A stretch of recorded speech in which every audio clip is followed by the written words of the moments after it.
the luckiest WordPressers in St. Louis, since his day job is doing theme and plugin development for Washington University's WordPress sites. Is your boss in the room? Is that what it is? No. And he's on live stream either, so no. Outside of work, he enjoys helping wrangle the St. Louis WordPress meetup and listening to as many podcasts and audiobooks as he can during his hour-long commute. When he eventually gets away from technology, he enjoys spending time with his awesome wife while they play with their pets, hike, fish, and camp. So welcome, Aaron. Hey. Hello, everyone. Okay. So I'm going to hopefully educate you all, except for maybe Mike. Mike probably knows as much as I do about using multi-tenant WordPress. And when I submitted my talk, I said it was to simplify development, but there's a bunch of other things you can do. So I'm just going to talk about multi-tenant WordPress, and you can take it back to develop with or run it on your servers or whatever you feel like. So quick about me. This is my avatar everywhere. When Rachel said I had to submit a face, like a headshot, I was absolutely mortified. The only other place online you can find my actual face is LinkedIn, because I thought maybe professional photography would be a bit better than something I took with my iPhone 3GS, I think, in like 2011. So that's my avatar. It's become a running joke among the St. Louis WordPress community. They had a t-shirt made for me at WordCamp 2 years ago. So that's me. I'm Coder Aaron on every site except for Google. Some Chinese kid took coderaaron@gmail.com. So I'm just AE Graham there. But so a little bit more about me. I've been here, like you said, I'm a dev at the School of Medicine, actually, which School of Medicine thinks they're a School of Medicine with a university attached, and the main campus thinks that they're a university with med school attached. So, but we've been getting better about that. My boss isn't in the room, but his counterpart is, so I'll defer to him. As my Twitter bio and Instagram bio says, I'm a professional code monkey and amateur grease monkey. I'm originally from Michigan. I don't know if you heard us talking earlier. So cars running my veins. I've got a Camaro and an old Chevelle, and I prefer to work on non-technology stuff when I can, because my eyes are getting bad because I'm getting old. No, I like to apply the same problem-solving stuff in real life that I get to apply at work, except for, car parts are expensive and pushing bits around is pretty cheap as long as you have a laptop. So, and then, like you said, I'm a WordCamp STL organizer. I was lead organizer for a few years, and that really got overwhelming. So I kind of stepped back and became an emeritus organizer this year. So we've got a few other organizers in the room that have picked up a lot of slack. We have a really good WordPress community. We've had around 200 people at our WordCamps, and we have 2 meetups a month. So I know you guys probably aren't local, don't really care about that, but it does make for a really vibrant and nice WordPress community. And WashU is really, happy to have good support and be able to give back. And like he also said, I'm the luckiest WordPress dev in the world, because all I do all day, every day is develop plugins and sometimes themes. David Smith, who's in the end of in the purple shirt, is my sysadmin who does all of my database stuff, all of my security stuff, all my Nginx stuff, all my SSO stuff, anything else. So I don't have to worry about anything else. So I get to just focus on the stuff I love. Okay, quick overview of WordPress at WashU. I'm sorry, I promise I'll get through the boring story stuff. I love telling stories, so I'll get through this and we'll get to the meat of it in a minute. I started in December 2011. I actually got the offer on 11/11/11, which was, I will always remember that. So we had 0 WordPress sites for the entire university, and we had thousands of SharePoint sites, or at least it felt like that. And they were like, we don't really like spending this much money on SharePoint, and there's this little thing called WordPress, it's open source, and maybe we should give that a try. So they hired me, and they hired Martin, who's sitting there in the black shirt, and Chris, who was the guy who received the plaque yesterday morning, actually hired both of us and said, hey, you guys don't know SharePoint at all. I'm going to protect you from the SharePoint baddies, and let's do WordPress. So I don't know why that says 2013. That should say 2018 because that's where we are now. I'm just yearning for the good old days, I guess. We have hundreds of WordPress sites hosted locally, as in on servers that are run by WashU IT. We also partner with Campus Press for a self-service option for campus, like student groups and lab sites, and we have hundreds of sites on there too. And we have 0 SharePoint sites. Well, maybe a few SharePoint sites left, but and then I was trying to count, and I just looked in our Slack, in our WordPress Slack channel, and we have like 29 people in there, and a couple of them are not really active, but so we have more than 25 devs, designers, content people, project managers, managers, just decision makers. So we've really grown, which has been good because it's given us a lot more clout, and we've gotten people to listen to us a bit more, but at the same time, we've kind of gone from a nice little scrappy startup to a big bureaucratic machine that has to have decisions and meetings and scrums and all that stuff. So when we started, we had no idea what we were doing. I think Martin had worked in Symfony before, and no, Expression Engine. Expression Engine, sorry, yes.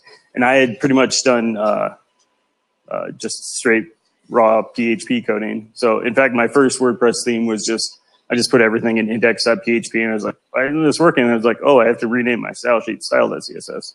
Okay, this is great. Why isn't anything working? So we've come a long way from there. But when I finally figured out how to write themes and everything, we were not doing it very efficiently. We were starting every site from scratch. We didn't use Bootstrap or any frameworks or anything. So it was very, very time consuming, very slow. It let us go super custom, but it wasn't very efficient at all, especially with just 3 devs that were trying to prove that this thing was worth it. It didn't work very good. And at the same time, I didn't really know a lot about plugins, and I thought, oh, well, if I can just copy and paste things into functions.php. Who needs plugins? It's just extra bloatware, blah, blah, blah. And as Paul Gilzow will talk about, he's not in here, having a lot of plugins is not a bad thing. Having a lot of inactive plugins can be a bad thing because security vulnerabilities, and people smarter than me have written a lot about that. So we didn't have version control. I did a lot of cowboy coding for the original school of medicine site, which wasn't in WordPress at the time. We did get it into Git within 6 months. And then we also didn't have any access, SSH, SFTP, anything like that. And we actually, because we didn't want people just uploading things, we disabled the upload. And then we found this amazing plugin called WP Easy Uploader, which I think was actually there before the upload functionality for themes and plugins was built into WordPress. So we used that, and that was kind of cool, but that was pretty much cowboy coding as well, because it led to a lot of white screens, luckily mostly on test sites, but there were a few production sites. Since then, we've gotten a bit smarter. We just, I guess about a year ago, wrapped up a unified theme project where the school, like I said, school of medicine and main campus don't work together very well, or they haven't historically. And we kind of came together and said we should change this because we've got great resources here, we've got great resources there. Why aren't we working together? So we came up with a theme that we can use across all sites. We deployed it to Campus Press. That's the standard theme that any new site that gets spun up there gets. We're slowly transitioning all of our departmental sites in the med school, at least, over to it. So it's simplified a lot of things and allowed us to kind of be a bit more agile and keep up with technology, because we only have to change it in one place and not in dozens of different themes. We've also embraced plugins. I went yesterday and counted. There's 34 active plugins on medicine, but WooSo only has 17. I don't know why, but we got you beat twice over. And we also discovered that Git is amazing. So we actually We have a GitHub account or GitHub group that we've published some stuff to. We're not really good about giving back in that respect. We have a Bitbucket account for work with Campus Press and work across, with external vendors and other outside teams. And then we have an internal IT hosted Bitbucket server that we're trying to use more and more because they finally got us Jira access so we can write tickets to ourselves and actually have some sort of ticketing system and not just a giant Google spreadsheet, which, but it still exists. It's slowly transitioning to Jira. And we still don't have FTP or SSH access, but we're kind of okay with that because we realize that could lead to a lot of dangerous things. And luckily, David Smith, again, making my life as easy as he can, is a wizard with shell scripts and is really good about being attentive and listening to our needs and updating our internal plugins. So next up. Okay. So developing for WordPress at WashU. Like I said, we're transitioning to this unified theme that we can use everywhere. We still do offer child themes, I think, for some sites. Plus, we have a bunch of legacy sites, which I know nobody else has. So that's, but anyways. We have child themes, legacy sites. And so I would say I probably still support at least 5 or 6 different old versions of themes outside of the unified theme. We have over 30 in-house plugins that are used. A lot of them are just simple things like, oh, we want to have a custom Twitter box on the homepage on this, and little things like that I 10 years ago would have put into functions.php, but hey, plugins are good. Copying and pasting is okay, but plugins are better. So if you multiply plugins by themes, there's a lot of different combinations. And I was really overwhelmed, and I spent a lot of time kind of shuffling things around when I first started kind of trying to work and expand the reach. So first attempt, like I said, I don't really want to talk about it. There's a lot of I originally was running, the MAMP stack on natively in Windows, and I had multiple copies of WordPress installed in different versions, and I was editing my local host file, and it was just, I was spending just as much time trying to sysadmin my own computer as I was trying to write code, and it was not good. So after that, I want to say it was probably 2013, I learned about VVV, which is Variant Vagrant Vagrants. Does any raise your hand if you know what VVV is? Okay, raise your hand if you know what a virtual machine is. Okay, VVV is just a way, it's a script that essentially spins up a virtual machine and downloads all the dependencies and does all the composer stuff and node stuff. So you can just distribute or it's actually just a plain text file, and it will download, and you just type in Vagrant up to the command line, and you have a server running on your local machine inside of a VirtualBox VM. So I found that, and I was like, oh, this is awesome. This is much better than, running MAMP locally and having it always eating my resources, and I could turn it on and off as I need. So it's okay. And when I was working on doing this transition, I was like, I bet I could just do shortcuts between all of these installs and figure it out, and kind of, so I had symlinks within symlinks to symlinks. I had symlinks that I had to create in Mac OS. Sorry, I develop on Mac. So in Mac OS, I had symlinks I had to create inside of the VirtualBox. I had shared folders across from inside the virtual. It was just, it worked, but it wasn't pretty, and I don't think I could accurately describe how to do it now.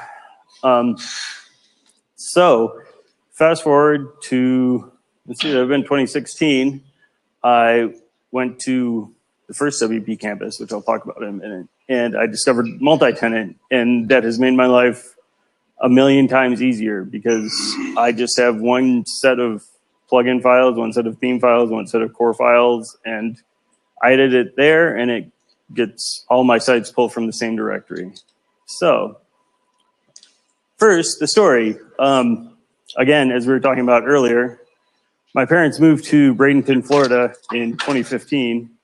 And so in 2016, when the first WPCampus was announced, I was like, I can just go crash on their couch like a millennial. Like I can pretend like I'm 10 years younger than I am. And I bet my boss, who's not in the room, will approve it if I don't have hotel costs. So it's like, all right, I'm going to do this. I'm going to do this. So, and then, there I am in Florida, sunny Florida. And I was like, holy cow, what's going on?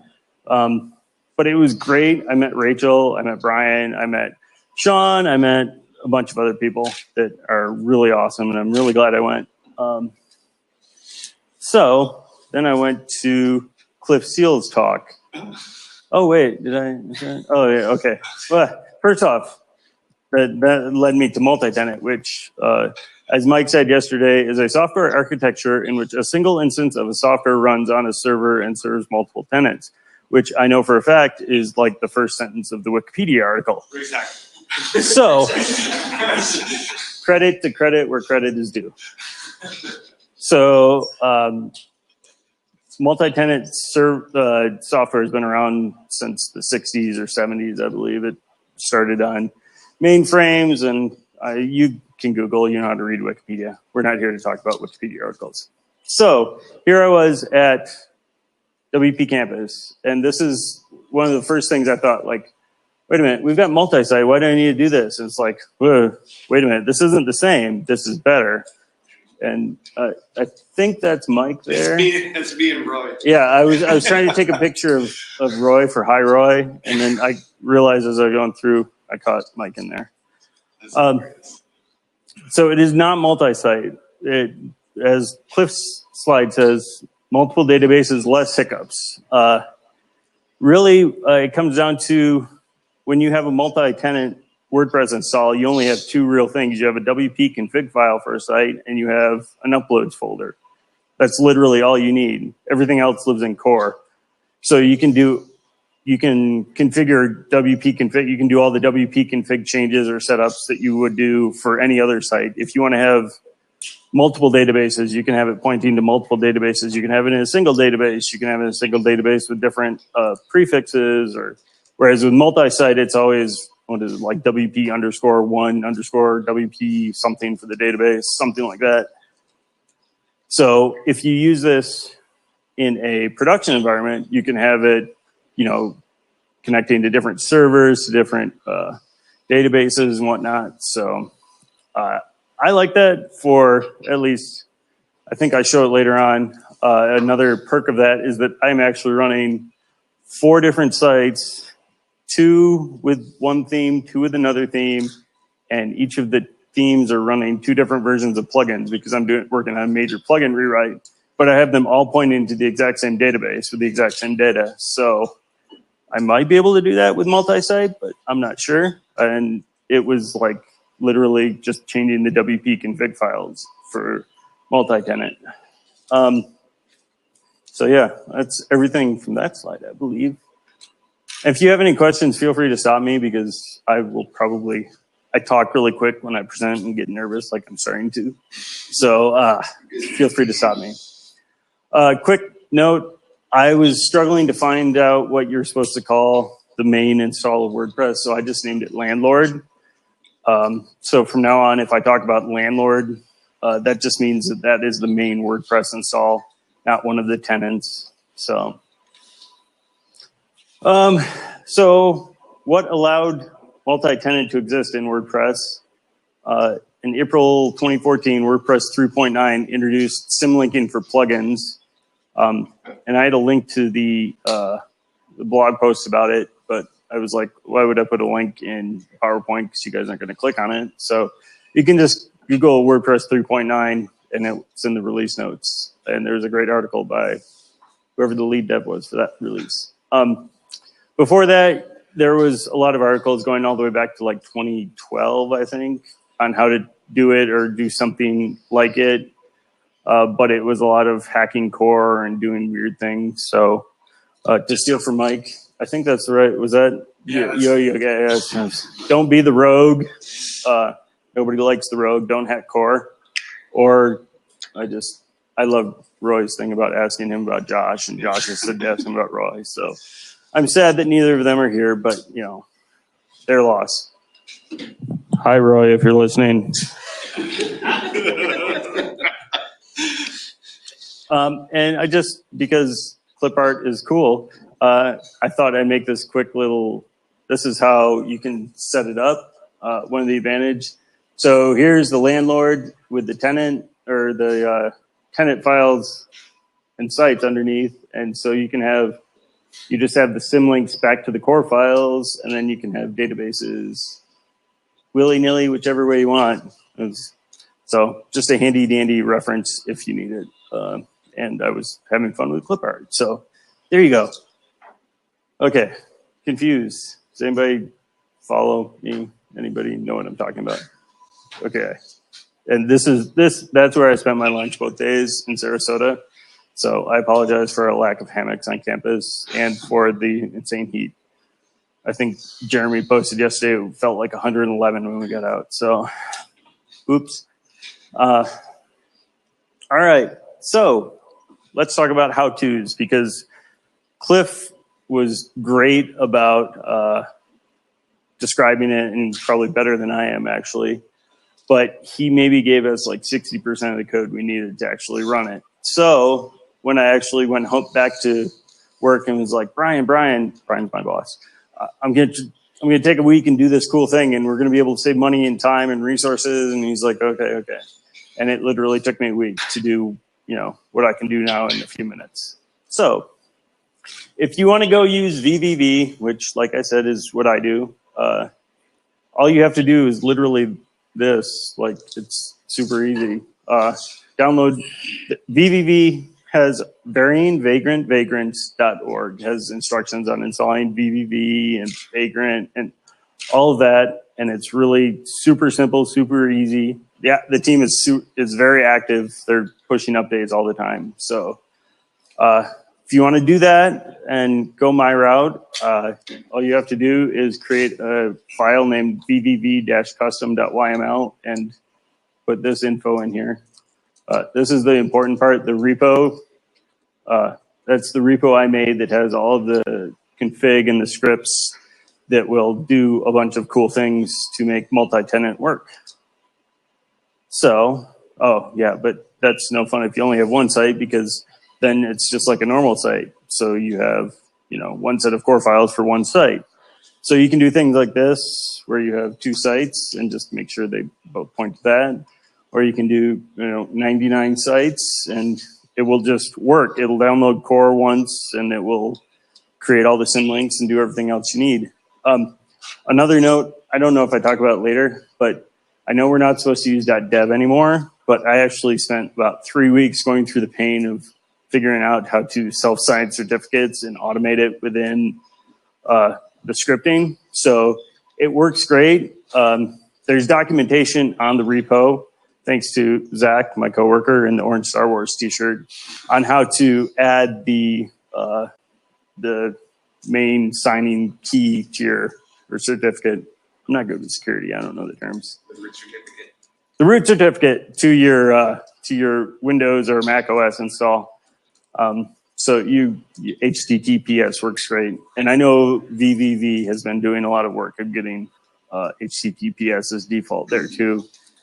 We had an issue when we were working on, or at least I had an issue when we were working on the unified theme of loading resources, both secure and not secure, and getting warnings and things wouldn't load. And I was just like, I'm going to just bang my head on my desk until I figure this out. So that's it. You're done. If you use VVV, you're good to go. You can have as many sites as you want. It'll all be great. You can go in and edit them. But if you don't want to use VVV,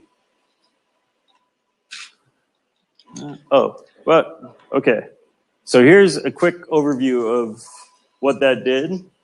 Like I said, I called the landlord. Checks to see if there's a landlord folder with the WordPress core in it. If yes, then it download, or if no, it'll download it and unzip it and create all the, I think it does the WP config for you. And it also creates the root certificate, I know that word now, to sign the other certificates for the tenant websites. Then I'll go through and create individual databases for all of the tenant sites, set up the symlinks for must-use plugins, and themes, creates a certificate for the tenant site, and then signs it, then copies the modified WP config and index.php, which I will show you those modifications in a minute. And then it will run the 5-minute install using WP CLI, so you don't have to do all that, which was a new thing that I added probably 3 months ago. Because before that, you have to do the 5-minute install yourself. So, but what if you use any of these other options?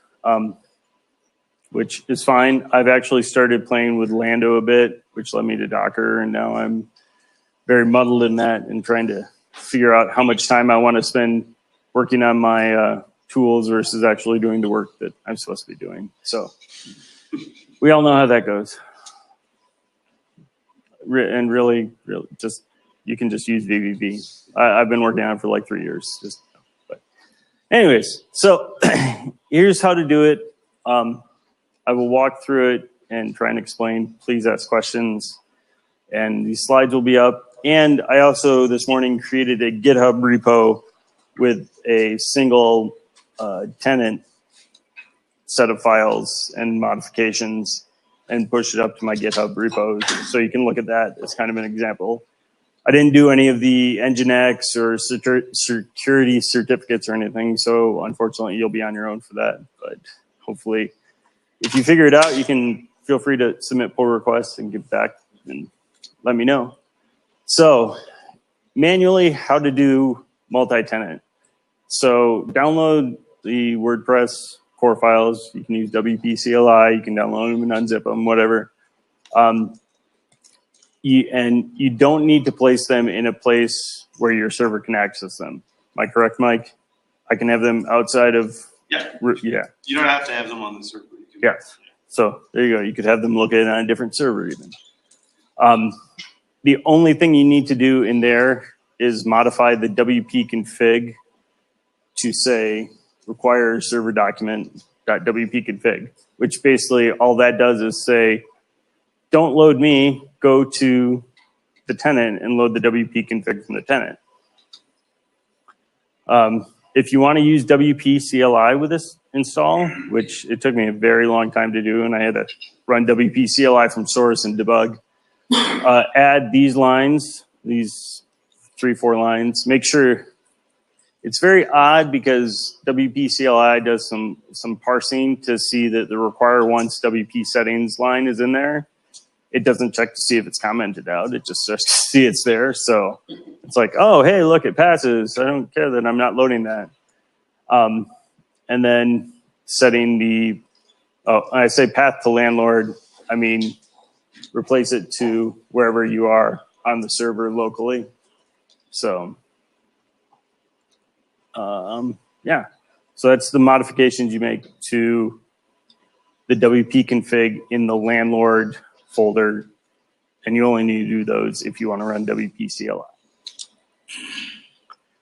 Okay, next up, I put the screenshot of a tenant install, so you can kind of reference that as we talk through it, because describing creating folders and all that can be a little wonky and odd. And if you want to listen to words, you can listen to words, or you can look at pictures. So now you need to create a folder your server can access, because each site has to have its own directory for uploads. And then inside there, you create the WP content /uploads, or I believe you might be able to modify where the uploads go. I don't know. I've never tried it. Okay, so you can. See, I love interactive presentations. It's like I can tap into the hive mind. So create that and then create a symlink right here. This little shortcut points back to the landlord file or the landlord folder where all the core files that we just got done unzipping and modifying are. Then copy index.php from the landlord and change it to, instead of requiring WP blog header from this directory, say require from the WP shortcut that we just created. And obviously, if you don't name this WP, you'd have to change this path as well. So, and then set up the WP config inside your tenant as normal, doing salts and all that.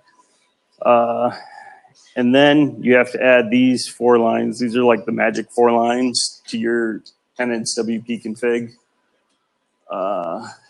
So, yeah, I mean, the magic lines, just do it. The other thing I'm going to stop and note here is that the way Cliff described it and the way I have it set up, and Mike might have a fix for this, is that it adds a /WP to the end of your admin files. So if you want to log in, you have to go to /WP/WP-admin, which is a little annoying. And Zach actually submitted a pull request that I merged and then unmerged that symlinked a lot of things that made it so you didn't have to do that. But I thought, oh, it's so dirty. There's like 5 times as many symlinks as this. But alas, if you can think of a better way to do it, feel free to submit a pull request or talk to me. And then if you want to use independent themes, plugins, whatever, create a folder here. If you want to use unified, which is pretty much the reason I'm giving this talk, is because I have 15 different tenant sites that all point to one set of themes and plugins. You create symlinks back to the WP content plugins and WP content themes folder inside your landlord install. If for some reason you wanted this certain site to share plugins but not themes, you can create the symlink and then have a themes folder in here, or vice versa. If you want the themes to be symlinked and the plugins separate, go to town. However you want to set it up. All right, and that's it. Here's the GitHub repo with the example I said, so you can actually go and look at the files and modifications I've done. That's it. Thank you. Here's my GitHub and Twitter, which Twitter is pretty much just my if this then that link to my Instagram, so it's pretty much the same. So Instagram.com/CoderAaron2. And this is a picture of my 72 Chevelle, which is what I love to work on when I'm not here and it's not over 100 degrees. So, questions, comments, concerns? Yes, Martin. Can you back up one slide to that GitHub thing? Oh, sorry. That's the one. And these will be posted online soon. So you don't have any, you talked about not having SSH access. Yes. How are you moving the updated code? I'm just curious. How do you move like updated Well, code? most of it is You're repeat for the live stream. okay. So he's actually asking how we move to code to production if we don't have SSH or SFTP. It's a very complicated process. It involves Zach, or is Sam in here? No. Zach or Sam writing a blog post and then sending Bitbucket server or Bitbucket repos to David Smith, who then has shell scripts that will go out and fetch them. And Okay, so, gotcha. Yeah, and our production environment does not yet actually do all of this. That's mostly just historical inertia. These are some brilliant ideas that none of us had 6 years ago. yes. Okay. David's saying that there was a lot of decisions made when we started this 6 years ago because it was a very small experiment.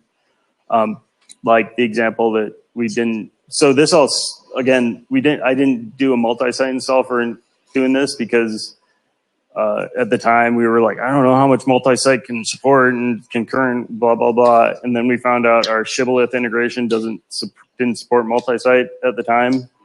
Yeah, so we're like, oh, well, I guess we're just spinning up virtual machines for every site we need. Okay. So, but I think since then, David have you fixed? I believe that the shibboleth plugin for our Wussel key single sign-on actually would play nicely with multi-site now. Okay. So it is fixed now, but And even if it didn't, we go through, I know that there has to be a way to do it because we also have have sites hosted with Campus Press, one of our fine sponsors just down the hall. And they are tied into our single sign-on somehow. So it can be done. So David, for the live stream, David said it can be done, but it's just, again, the historical inertia is keeping us from doing that. So, Cool. Thanks. and I know there's, not to, call out Mike, but there is some issues with my WPCLI implementation that he said he has some fixes for. So I'm eager to get those from him, and I will push that code up to my GitHub repos. So, anybody else? Anything? Did I lose everybody entirely, or does it make some amount of sense? Okay. I know, again, like as far as performance, did you guys see, I mean, it sounds like Mike has a lot of rogue code still. So On the servers that are running, yeah, on the servers that have been upgraded, we have a different network architecture from you, but our pages are being generated in 0.5 seconds with no cache, but served from cache in like 0.01. So I don't know how you're gonna. Yeah. that's pretty good. Yeah. So I don't really think. I think it's. I mean, you're not. I'm from an opcode cache perspective too. I guess you're really only. I'm not sure how that would work, to be honest with you. But yeah, there's not really. I mean, it's going to be better for performance for sure. Yeah, it's one of those things that I just kind of intuitively think it would have to be, but I don't have proven metrics because, like I said, I just use this locally. Right. You look like you're going to say something. No, I was only. Oh, okay. Yeah. Started looking at me. Yeah. So I think obviously, it helps with footprint, file size footprints and updating. So to me, that logically says it has to be fast. So thank you again, everyone. Oh, sorry. No. Okay. Good. Let's see. I've used Google Wave, multi-tenant talk. Here's the Symlink blog post. Okay. Daniel Spillers in Slack posted Symlink plugins in WordPress 3.9. So if you're not in discuss-WPC 2018, go check that out because it's got the link. I'm not sure if this Google Wave is for me or not. Google Wave is a thing. Is it still a thing? Yeah, I think that's one of the other sessions. Okay. Wave is a accessibility app. Oh, But right. But that's Wave, WebAIM Wave, isn't it? It's a plugin for Chrome though, so it's Oh. that's Now what it they makes mean by it. Because it was a thing, right? And the accessibility talks in the other room right now. So Yeah, right. Google Wave was horrible.